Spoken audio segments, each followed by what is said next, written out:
สึกอาจารย์เสติดภารกิจไปส่งพ่อแม่ครูอาจารย์นะคะหลวงพ่อสุธรรมนะคะเดี๋ยวเราอารัธนาธรรมพร้อมกันค่ะมาจาโลกาอิปติสัมปติ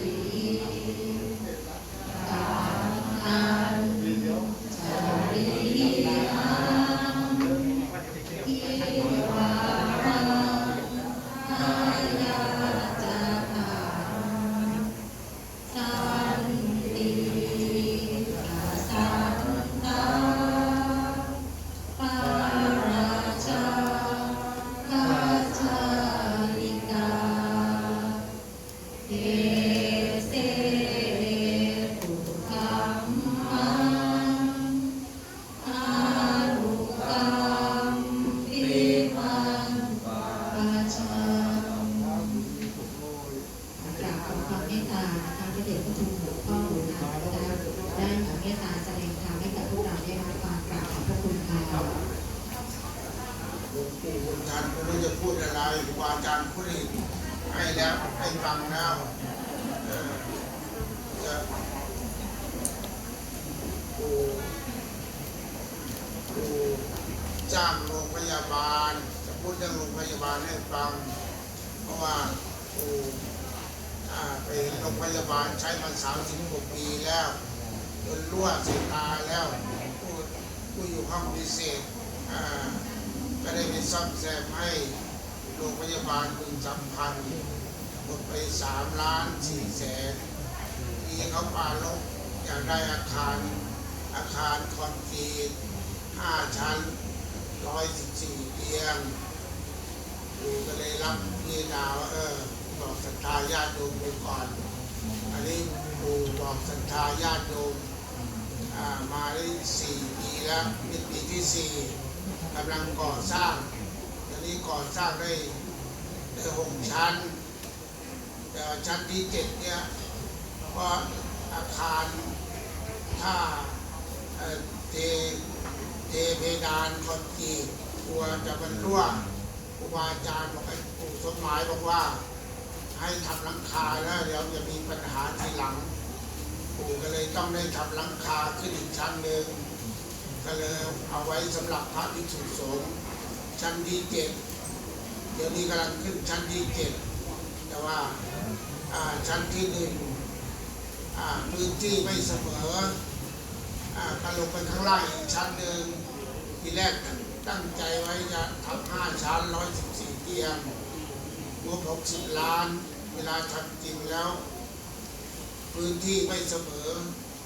ต้องลงไปข้างล่างอีกชั้นหนึ่งก็เป็น6 ชั้นเวลาขึ้นไปข้างบนแล้วเพดานกลัวจะรั่วขึ้นชั้นที่7อีกชั้นหนึ่งก็เลยกลายเป็นอาคารหลังนี้เป็น7 ชั้นชั้นที่1เป็น DR ชั้นที่2เป็น OPD ชั้นที่3เป็นที่พักภายในที่4พักภายในที่5เป็นชั้นพิเศษที่6เป็นชั้นที่พิเศษที่7ก็เป็นชั้นพิเศษสำหรับพระภิกษุสงฆ์ก็เลยอาคารหลังนี้มีครบทุกอย่างเลยที่ในโรงพยาบาลมีอาคารหลังเดียวก็เลยเปิดทางเข้าด้านหน้า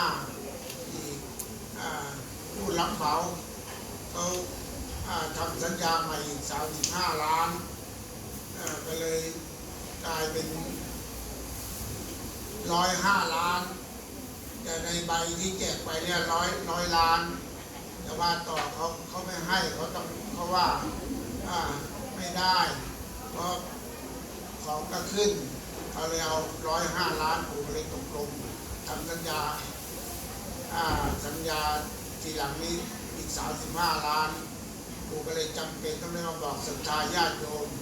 ทั่วไปว่าให้เข้าใจว่า70 ล้านนั้นได้แล้วละแต่ยังอีก35 ล้าน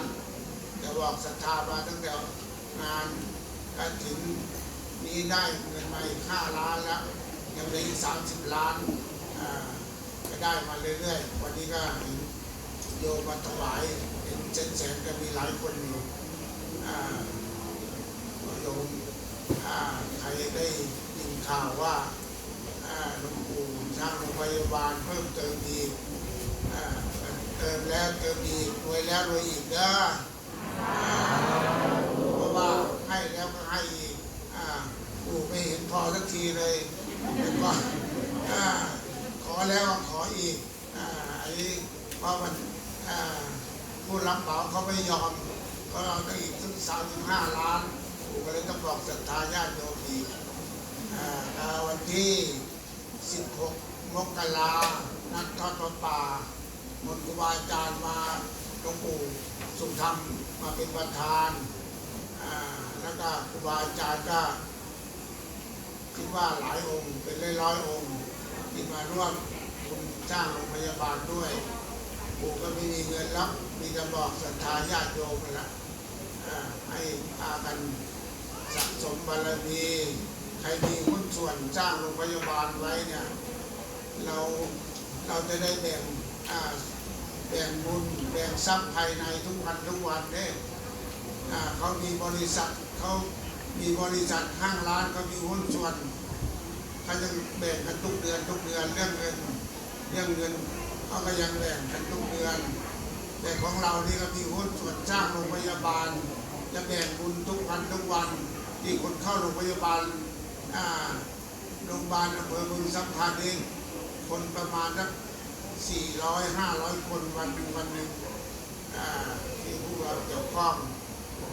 กับโรงพยาบาลพวกเรามีหุ้นส่วนอยู่ในโรงพยาบาลคือหุ้นส่วนบุญสะสมไว้บุญกุศลเรามีภพมีชาติไปอยู่ภพไหนชาติไหนไม่มีโรคมีภัยเป็นลาภอันประเสริฐอันนี้ร่างกายทุกคนที่ได้มาเนี่ยจำต้องผ่านเรื่องการแก่การเจ็บการตายเหมือนกันหมดละมีไม่พ้นทุกคนรับเดินทางสายเดียวกันพ่อแม่ปู่ย่าตายายของพวกเราเกิดมาก่อนเขาไปก่อนก็เยอะอันนี้พวกเราก็ต้องได้ตามสายทางเดียวกันแล้วเกิดขึ้นมาแล้วก็มีแก่มีเจ็บมีตายก่อนจะเจ็บจะตายก็ให้มีทรัพย์ภายในใส่ใจไว้ทรัพย์ภายในคือบุญกุศลนั่นละใครมีบุญกุศลบุญกุศลจะนำไปสู่ภพที่นี้ให้เสียสละให้ทานไว้ให้รักษาศีลเป็นรั้วกั้นแห่งความชั่ววาจาเป็น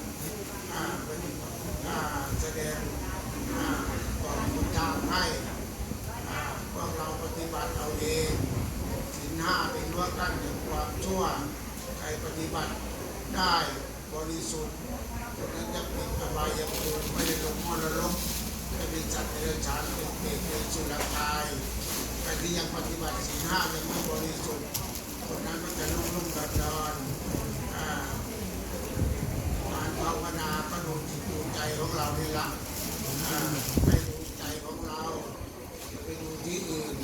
การภาวนาให้บริกรรมพุทโธก็ได้อดีตที่ผ่านมาอย่าเพิ่งเอามาคิดอนาคตที่ยังมาไม่ถึงก็จะมาปลุกมาแต่งการนั่งภาวนาพยายามตั้งสติดูใจของเราใจเราอยู่กับพุทโธไว้จะมีสติมันจะรู้มันจะไปเรื่องอดีตที่ผ่านมานะมันจะไปคิดไปปรุงไปแต่งนั่งภาวนาพอเขานั่งภาวนาแล้วคิดเรื่องนั้นเรื่องนี้แล้วไม่ใช่ภาวนาแล้วไปคิดเรื่องนั้นเรื่องนี้อันนั้นจิตไม่สงบไปจิตมีอารมณ์มันเดียวการภาวนาการนั่งภาวนาพากันพยายามฝึกจิตฝึกใจการภาวนาจิตเป็นนายกายเป็นบ่าวอบรมจิตใจดีแล้วพากายไปทางนี้กายไปทางนี้เพราะว่าให้มีสติควบคุมจิตใจไว้ใจเราหุ้มห่อด้วยกิเลสความโลภความโกรธความหลงราคะตัณหามันมีในหัวใจแต่ละดวงนี่ละแต่ว่ากิเลสกับธรรมมันเดินสวนทางกันอันไหนถู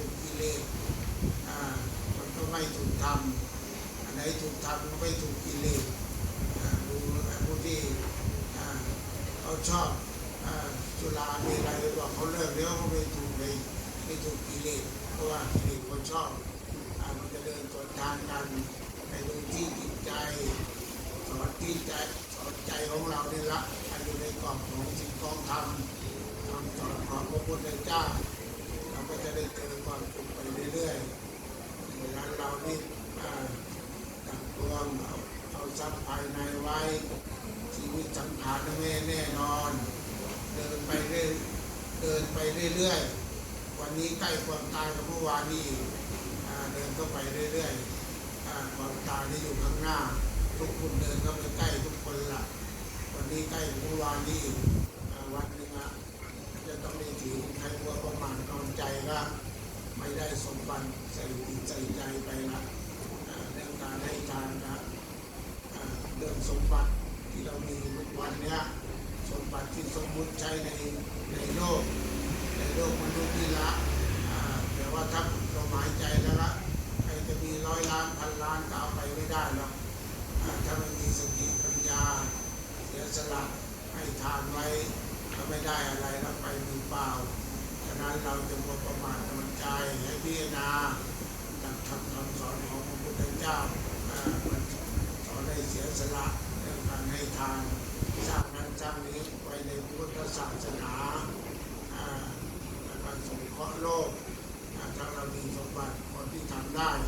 รีบทำมีมุขแต่ว่าเชื่อความตระหนี่เหนียวแน่นของเราเดี๋ยวไม่ได้อะไรไปมือเปล่าเลยไปมือเปล่าแล้วก็ไปย้ายบ้านไม่มีสมบัติจะอยากได้อะไรก็ไม่ได้แล้วเพราะมันมีสมบัติถ้าเรามีสมบัตินะถ้าย้ายบ้านไปแล้วก็จะอยากจะทำอะไรก็ได้ดังนั้นเรามีอันนี้สมบัติภายในคือให้ทานรักษาศีลภาวนาเนี่ยสมบัติภายในนี่เด่นโมประมาทนอนใจเรามีจะจักควรสร้างคุณงามความดีการเสียสละสร้างนั้นสร้างนี้ไว้ในพระพุทธศาสนาบ้างสร้างสงเคราะห์โลกบ้างในโรงพยาบาลเนี่ยดูเห็นคนเจ็บคนป่วยปวดสงสารไม่ได้โรงพยาบาลเล็กๆรั่วแล้วรั่วอีกต้องไปซ่อมให้เขาอยู่เรื่อยตัดสินใจเงินก็ไม่มีสักบาทแต่ก็อาศัยบอกศรัทธาญาติโยมรวมกันเป็นนำชักชวนสร้างคุณงามความดีนี่แหละสร้างไว้เพราะว่าผู้ที่เจ็บป่วยจะได้พึ่งพาอาศัยโรงพยาบาลร่างกายทุกร่างกายต้องอาศัยโรงพยาบาลเวลาเจ็บป่วยมาก็ต้องนึกถึงหมอถึงโรงพยาบาลไม่ว่าใครทั้งนั้นละไม่ว่าคนมีคนจนเศรษฐีเวลาเจ็บป่วยมาก็ต้องนึกถึงโรงพยาบาลทั้งนั้นละเพื่อจะได้ดูแลร่างกายจะได้ซ่อมแซมร่างกายนี้ถ้ามันเหมือนเรือแล้วถ้ารั่วมากมันก็ไม่อยู่หรอกแต่ดีถ้าร่างกายถ้าเป็นโรคหนักมันก็อยู่ไม่ได้ถึงเวลาก็ต้องไปแน่นอนนะฉะนั้นเราถ้ามีสมบัติภายในแล้วจะไปเมื่อไหร่ก็พร้อมเอาพากันนั่งภาวนาดูจิตดูใจสัก15 นาทีพูดอะไรนี้เราฟังธรรมะฟังเทศน์ครูบาอาจารย์มามากมายแล้วการเรานั่งฟังธรรมในใจเราบ้างนั่งพุทโธพุทโธได้คุณจะพานั่งให้จิตอยู่กับพุทโธนะมันจะรู้เรื่องอดีตที่ผ่านมาเดี๋ยวคุณอาบาชิตเอาจับทำปัจจุบันคือพุทโธพุทโธเอาอยู่ปัจจุบันดูใจดูพุทโธพุทโธอย่าให้เผลอให้มีสติพุทโธพุทโธให้มีสติอนาคตที่ยังมาไม่ถึงไม่จะเพิ่งปรุงแต่งพุทโธสงบสัก15 นาทีแล้วไปแล้วไปบ้านแล้วก็มีเวลาตอนเย็นทำวัดเย็นเสร็จแล้วก็ นั่งภาวนาสัก15 นาทีค่อยหลับค่อยนอนตื่นแล้วก็อาบพระทำบัญชาแล้วก็นั่งภาวนา15 นาที20 นาทีเราหาสมบัตินะได้เงินหมื่นเดี๋ยวมันยังได้เงินแสนเองนั่นแหละอันนี้เราทำภาวนาถ้าจิตมันสงบได้รับความสุขถ้าเราสงบนานกว่า15 นาทีเราก็จะมีความสุขมากเดี๋ยวความอยากนั่งภาวนานานๆเดี๋ยวก็ทำเองให้ฝึกใจไว้ดูจิตดูใจไว้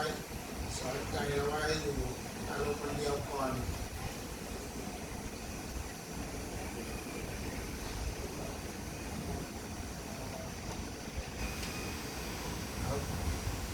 นั่งตามอัธยาศัยนั่งสมาธิก็ได้ขาขาซ้ายมือขวาทำมือซ้ายตั้งใจตรงๆถ้านั่งหลังงอมันจะปวดหลังได้ให้นั่งหลังยืดอย่าคล่อมแล้วนั่งนานๆจะปวดหลัง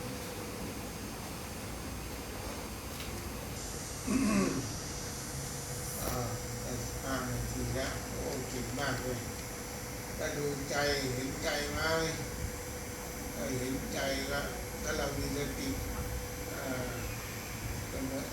ถ้าเราเห็นพุทโธอยู่ในใจแล้วก็เหมือนเราอยู่บ้าน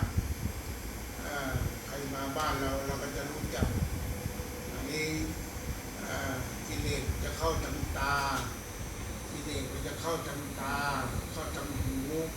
จมูกลิ้นกายแล้วก็ส่งเข้าที่ใจนี่แหละใจจะรับรู้เรื่องรูปผ่านเข้ามาก็สู่ใจหูได้ยินเสียงก็ผ่านเข้ามาก็สู่ใจอันนี้ถ้าใจมีกิเลสใจไปติดนะติดรูปบ้างติดเสียงบ้าง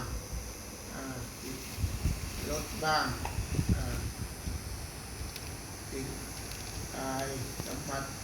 เย็นร้อนอ่อนแข็งเรื่องร่างกายอันนี้ละเรามีสติแต่ว่าเราอยู่บ้านเนี่ยภาคปฏิบัติอันนี้นั่งภาวนาแค่15 นาทีเวทนาก็ยังไม่ขึ้นไปนั่งอยู่บ้านเนอะเอาเต็มที่เลยไปนั่งอยู่บ้านมีเวลาส่วนรวมฝึกหัดไว้ก่อนไปนั่งภาวนาที่บ้านจะนั่งเอากี่ชั่วโมงก็ได้สุขเวทนาทุกขเวทนาจะเกิดสุขเวทนาก็จะเกิดถ้าทุกข์ดับสุขก็เกิดแล้วให้ดูใจของเรานี่ละให้อยู่กับใจของเรานะมีสติใครเข้ามาก็บ้านเราก็รู้จักอันนี้เราติดเราไม่มีสติแต่เมื่อเราไปติดดูอารมณ์ภายนอกอารมณ์ภายนอกมันจะรู้ว่าใครเข้ามาบ้านเราบ้างแล้วเราก็ไม่รู้ว่าจะแก้แบบไหนกิเลสแต่เรามีสติเราก็รู้จะแก้ความโลภความโกรธความหลงไปอยู่ที่ใจของเรานี่ละอบรมที่ใจอบรมใจของเรานี่ละใจเป็นนายกายเป็นบ่าวมีสติจะรู้เรื่องของใจเราจะแก้กิเลสจะแก้ที่ใจนี่ละเราก็จะเจอความสุขเองละแค่นี้แล้วเนาะเดี๋ยวจะให้พร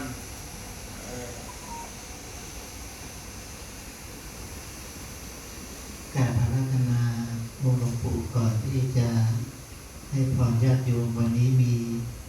จิตศรัทธาที่จะบูชาธรรมขององค์หลวงปู่นะครับเดี๋ยวประกาศแล้วท่านมารับต้นไปมีอยู่6 ต้นด้วยกันนะครับที่เป็นตัวแทนท่านแรกก็ศาสตราจารย์จะขอโอกาสให้ทุกคนได้กราบกรรมฐานหลวงปู่ก่อนแล้วก็ประกาศปีนั้นว่าไปเราน้อมกราบกรรมฐานที่หลวงปู่ได้ให้เราเมื่อสักครู่นี้เนาะถือว่าเป็นบุญใหญ่นะนั่งภาวนานี่คือวันนี้ทานศีลภาวนาครบเลยนะคะกราบในกรรมฐานที่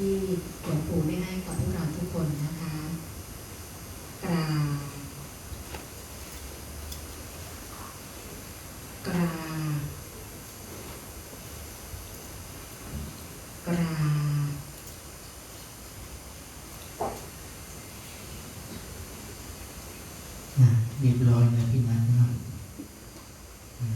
ได้สมาธิ อันนี้เดี๋ยวประกาศงานขอเชิญร่วมงานทอดประป่าสามัคคีสมทบทุนซื้อที่ดินสร้างอาคารปฏิบัติธรรมวันที่ 13 กุมภาพันธ์ 2565 โดยมีหลวงปู่หลวงพ่อสุธรรมสุธรรมโมเป็นประธานณบ้านเทวธรรมจังหวัดนครศรีอยุธยาอันนี้ไอเด้อให้ไปปฏิบัติธรรมไปทอดป่าบ้านเทวธรรมที่อยุธยาไม่ไกลเท่าไหร่หรอกกูเคยไปอยู่บ้านเทวธรรมอาจารย์สุธรรมเป็นไปเมตตาแล้วก็ครูบาอาจารย์ไปเมตตาหลายองค์ไปปีหนึ่งหลายครั้งมากก็จัดงานครับดูในเพจของบ้านเทวธรรมที่จังหวัดอยุธยาใกล้กรุงเทพไปง่ายวันที่ 13 มันจะทอดพระป่าซื้อที่ดินสร้างอาคารปฏิบัติธรรมหลวงพ่อสุธรรมสุธรรมโมเป็นประธานบอกข่าวบุญให้ของหลวงปู่วันที่ 16 มกรามีโอกาสพากันไปเด้อไม่ไปที่แจกไปก็เอาเข้าบัญชีก็ได้ เพราะว่าหลวงปู่ยังขาดอีก30 ล้าน30 ล้านต้องหาให้ได้ถ้าไม่ได้เดี๋ยวไม่ได้ได้ทำสัญญาเขาแล้วเดี๋ยวก็จับไปขึ้นศาลไม่ได้ได้ทำสัญญาแล้วก็ต้องหาให้ผู้ที่รับเหมาก่อสร้างทำสัญญาเขาแล้ว แต่ว่ายังไม่มีเงินจะทำสัญญาก่อนอาศัยศรัทธาญาติโยมละที่จะช่วยหลวงปู่ไม่เขาก็จะจับไม่ได้ละถ้ามีเงินให้เขาถ้ามันมีเงินให้เขาต้องฟ้องนะสัญญาไม่มีเงินอันนี้คิดว่าวันที่16 คงจะมีศรัทธาญาติโยมไปร่วมมีทั้งไกลครูบาอาจารย์กำหนดไว้เป็นร้อยองค์นะให้ไปช่วยเมตตาให้สำเร็จไม่ได้เอาฝากไว้แค่นี้เนาะไปสุขให้มีความสุขกายสุขใจเด้อทุกคน ขอโอกาสนะคะท่านเจ้าภาพชื่อที่จะนำเป็นถวาย ท่านแรกมารับไปนะครับศาสตราจารย์นายแพทย์ศิโรจน์การจนะพระการจนะเบญจพลนะครับแล้วก็นางพระยุรุจานะครับการจนะปัญจพลนะครับแล้วท่านที่สองทันตแพทย์อนุชาอิตาตุรังนะครับท่านที่สามทันตแพทย์ธานิดานะครับและครอบครัวนะครับแล้วก็ท่านที่สี่คุณอุดมศักดิ์คุณจิตติมาพันธนวัฒนมงคลแล้วก็ครอบครัวท่านที่ห้าครอบครัวอมรทิจรัตน์อมรทิพย์นะชุมมือได้ไหมคะแสดง5,000แล้วก็ท่านที่6นะครับ6ท่านมูลนิธิ WFS สะพานบุญนะครับอยู่กันไหมคะอยู่ไหมคะคิดว่าคงจะกลับไปหมดแล้วส่งตัวแทนไปทางด้านหน้าเอาไปถวายข้างหน้ารับนี่ไหมคะช่วยส่งต่อไปเลยครับจบ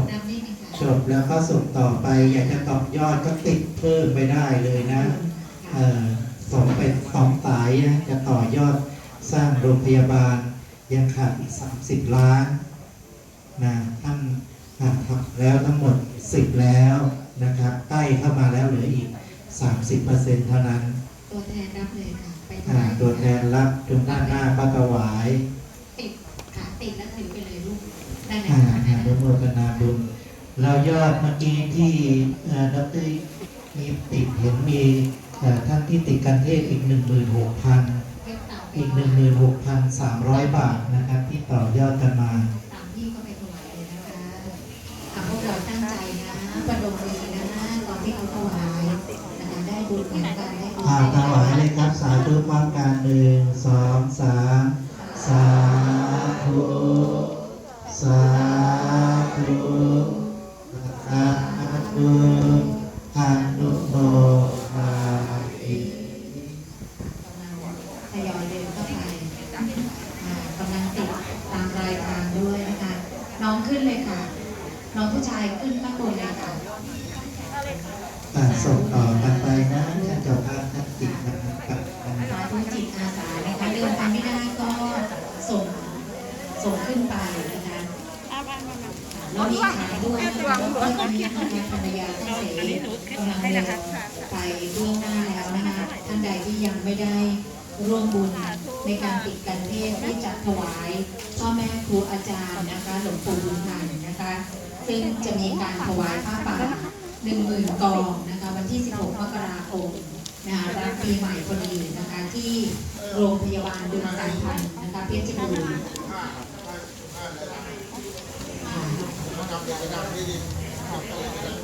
อนุโมทนาสาธุนะคะแล้วเครื่องทยธรรมตรงนี้อีกเนาะ ค่ะนั่นพยธรรมนะคะต้องเทคมาถวายหลวงปู่เลยค่ะไปได้พระนับเลยพระนับโทษลูกศิษย์ของหลวงปู่นับเลยนะครับ แล้วเอาต้นมาคือถวายเลยมียาด้วยชุดหนึ่งยาชุดหนึ่งเดินไปด้านโน้น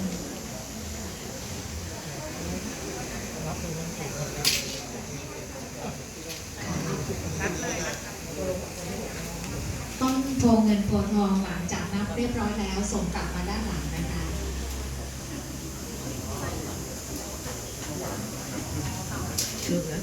วันที่ 16 มกราคมนะคะวันดีด้วยนะคะเป็นวันครูนะคะเพราะฉะนั้นงานถวายผ้าป่าเพื่อสร้างโรงพยาบาลบึงสามพันธ์นะคะก็จะมีขึ้นนะคะก็จะมีพ่อแม่ครูอาจารย์มีพระเดชพระคุณหลวงพ่อสุธรรมนะคะจะมีเมตตาไปแสดงพระธรรมเทศนาให้ด้วยนอกจากนี้ก็ยังมีพ่อแม่ครูอาจารย์นะคะ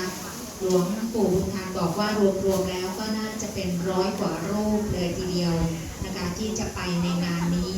นะคะตรงกับวันที่ 16 มกราคม 2565 นะคะ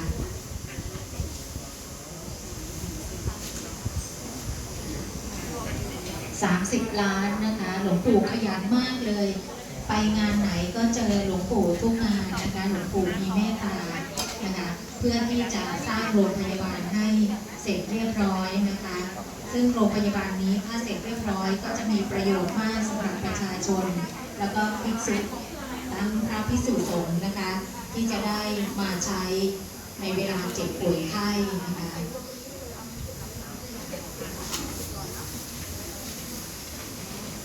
มาละครก่อนเนาะเดี๋ยวเราดูสนิทจะขึ้นแสดงธรรม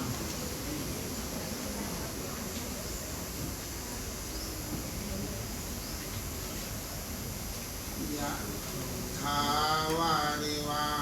ปุราปริปุเรนติตาคาลังเอวะเมวะอิโตทินังเปตานังอุปกปปติอิจิตังปฏิตังตุมหังคิปะเมวะสมิจจตุสัพเพปูเรนตุสังกปาจันโทปนะระโสยถามณิโชติระโสยถาสัพพิติโยวิวัจจันตุสัพพโลโกวินัสสตุมาเตภวัตวันตรายโยสุขีทีฆายุโกภวะอภิวาทนาสีริสนิจังมุทธาปัจจายโนจัตตาโลธรรมาวัฏันติอายุวันโนสุขัง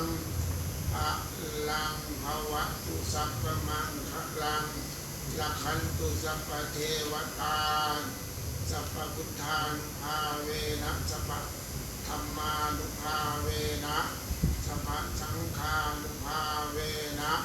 สัทธาโสธีภะวันตุเต สาธุอะระหังสัมมาพุทโธภะคะวาพุทธังภะคะวันตังอะภิวาเทมิกะสวากขาโตภะคะวะตาธัมโมธัมมังนัมมัสสามิกะสุปฏิปันโนภะคะวะโตสาวกสังโฆสังฆังนะมามิกะ เวลาเนาะให้มีความสุขกายสุขใจทุกคนเด้อ สาธุกราบหลวงปู่พร้อมกันสามครั้งกราบหนึ่งระลึกถึงคุณพระเจ้ากราบสองระลึกถึงคุณของพระธรรมกราบสามระลึกถึงคุณของพระสงฆ์